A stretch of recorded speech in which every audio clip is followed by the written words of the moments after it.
এ কেমন সমাজ স্যার আমাদের? আমার মতো যারা এই অপমানে ক্ষত বিক্ষত হয়ে যাচ্ছে তাদের মুক্তির জন্য কিছু একটা করুন স্যার, অন্যরকম কিছু। এই পদ্ধতি আরো সংক্ষেপে করে দিন স্যার, আরো অনেক সংবেদনশীল হতে বলুন মানুষকে। আর বিচারের বাণী যেন নীরবে নিভৃতে দেওয়ালে মাথা ঠুকে না মরে স্যার। শুধু এইটুকু দেখবেন স্যার, আমার আর কিছু বলার নেই। আপনি বসুন।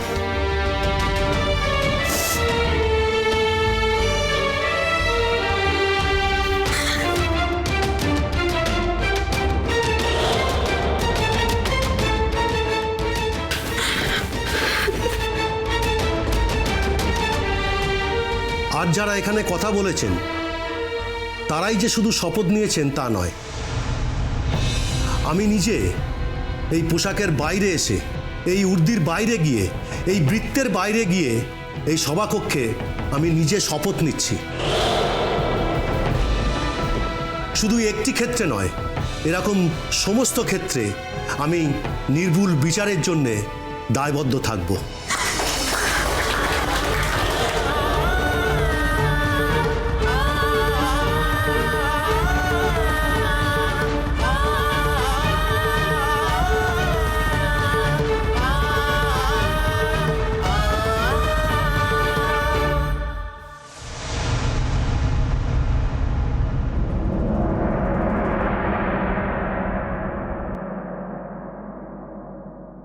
এই যে আমি চলে এসেছি।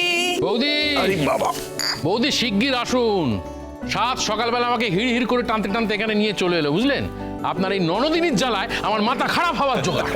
বসো বসো, গুড মর্নিং। Good morning. কি হলো কি, মানে কি ব্যাপার এই সমস্ত ক্রিসমাস গাছ টাছ নিয়ে? হ্যাঁ না না, যা হয়েছে খুব ভালো হয়েছে, থ্যাংক ইউ করছি। আমি জাস্ট ভাবছিলাম যে এই ক্রিসমাসটা কিভাবে সেলিব্রেট করব, কিছু বুঝতে পারছিলাম না। ইতিমধ্যেই তোমরা এসে হাজির, কুর্চি বিছিয়ে আসা, ক্রিসমাস ট্রি ফি নিয়ে, থ্যাংক ইউ। হ্যাঁ দেখো না, সকালবেলা একটু বাজার করেছি বলে কি রাগ একেবারে।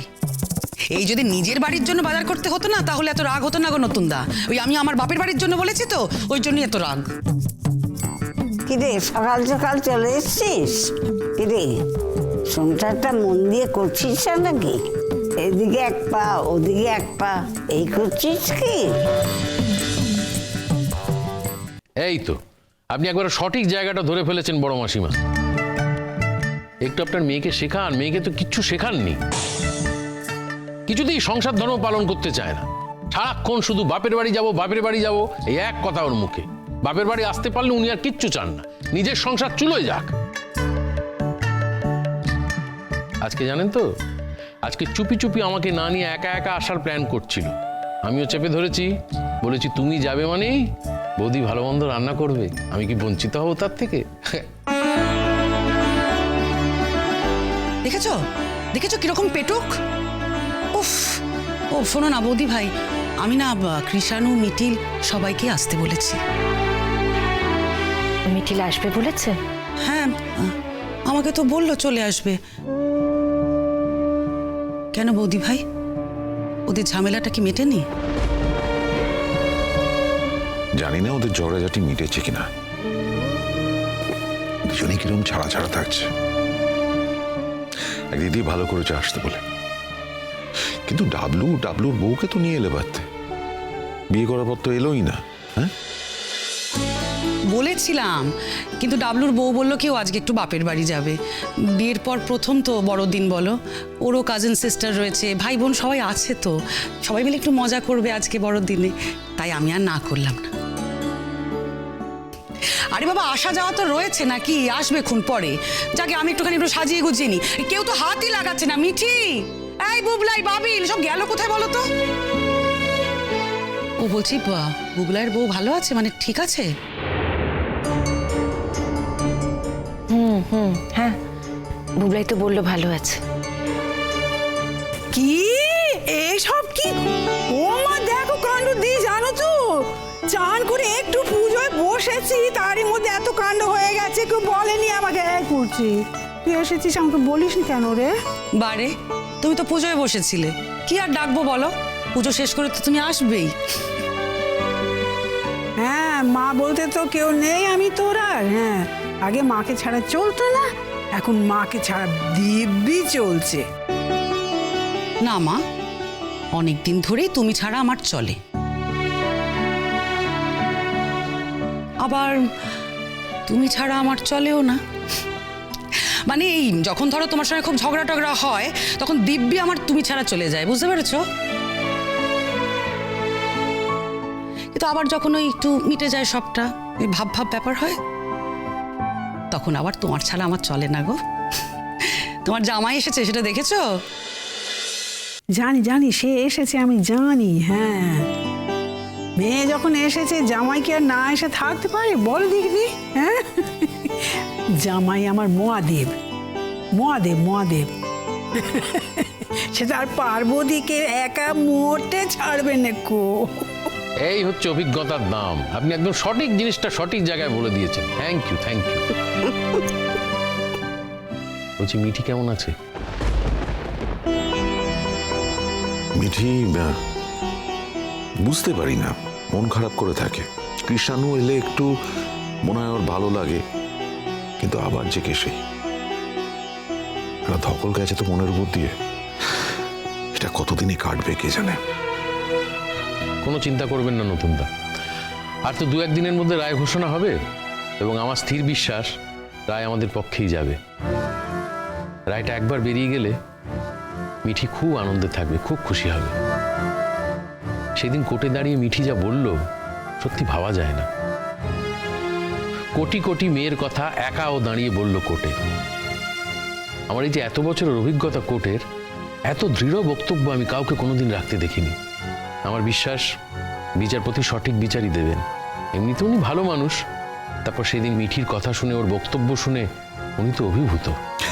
আমি একটা কথা বলি, আমাদের বোধহয় এইটা নিয়ে আলোচনা না করাই ভালো। এখানে যে কোনো সময় নেমে আসতে পারে, যদি ওর কানে যায় তারপরে কিভাবে রিয়াক্ট করবে আমি জানি না। আরে কি ব্যাপার পিসিমণি, সকাল সকাল মুডটা তো একদম ভালো করে দিলে গো। তুমি পড়ে পড়ে ঘুমো, আরো ঘুমো। সকালবেলা একেবারে ভালো করে দিলে। তোমার পিসিমণি সেই কোথা থেকে কোথায় চলে এলো বাজার হাট করে, আর তোমরা সব পড়ে পড়ে ঘুমাচ্ছ। আমার সারা রাত কালকে ঘুম হয়নি, আর বলো না।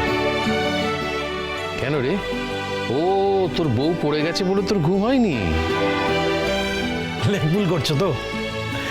না পিসামশাই, পড়ে গেছে বলে শুধু না, আসলে ওর বাবা ফোন করছে একবার, মা ফোন করছে একবার, জেঠি ফোন করছে, জেঠু ফোন করছে, তাই আর কি। মানে তবে হ্যাঁ, বর্ষা কিন্তু একবারও ফোন করেনি। এত ফোন করছে কেন? ভয় পেয়ে গেছে নাকি? কেন রে, সিরিয়াস কিছু কি? তুই তো বললি তেমন কিছু না। হ্যাঁ, আসলে প্রথমে বুঝতে পারিনি, কিন্তু পরে বোঝে যে পাটা বেকায়দায় পড়ে মুচকে গেছে, হয়তো এই ফুলে টুলেও গেছে। তার জন্য এত আদিক্ষেতা কি আছে তা তো বুঝতে পারছি না। এর আগে ছোটবেলায় কি পড়ে যায়নি কখনো? এই প্রথম জীবনে পড়লো। বড়টা মেয়ে যদি বাপের বাড়িতে থাকে, একটু তো আদিক্ষেতা হবেই। আসলে দেখো, ওর মা বাবা চাইছে হয়তো যদি আমাকে বুঝিয়ে বাজিয়ে মেয়েকে শ্বশুর বাড়িতে পাঠিয়ে দেওয়া যায়। বোঝোই তো কোন বাবা মাই চায় মেয়ে তার বাপের বাড়িতে থাকুক। মুখে যতই বড় বড় কথা বলুক না কেন, বাবা মা তো আফটার অল। তুই আবার ওর পাল্লায় পড়ছিস নাকি? না পিসিমণি, আমি এখনো কিছুই ভাবিনি। মায়ের সঙ্গে, নতুন কাকুর সঙ্গে কথা বলবো আগে, তারপরে তো। তবে আমি একটা কথা বলছি সবাইকেই, আমি তো দেখলাম এবারে কিন্তু বর্ষা একেবারেই চেঞ্জড পারসন মনে হলো আমার, কেন জানি না। আর তোমরা তো জানোই, ডিভোর্সের পেপারটাও কিন্তু নিজে থেকেই সাইন করে দিয়ে গেছে। শোন বুবলাই, অত সহজে না বর্ষাকে বিশ্বাস করিস না। ওর যা ট্র্যাক রেকর্ড দেখ, হয়তো তোর মনটা গলানোর জন্য ওই ডিভোর্সে রাজি হয়েছে, এমনটাও হতে পারে।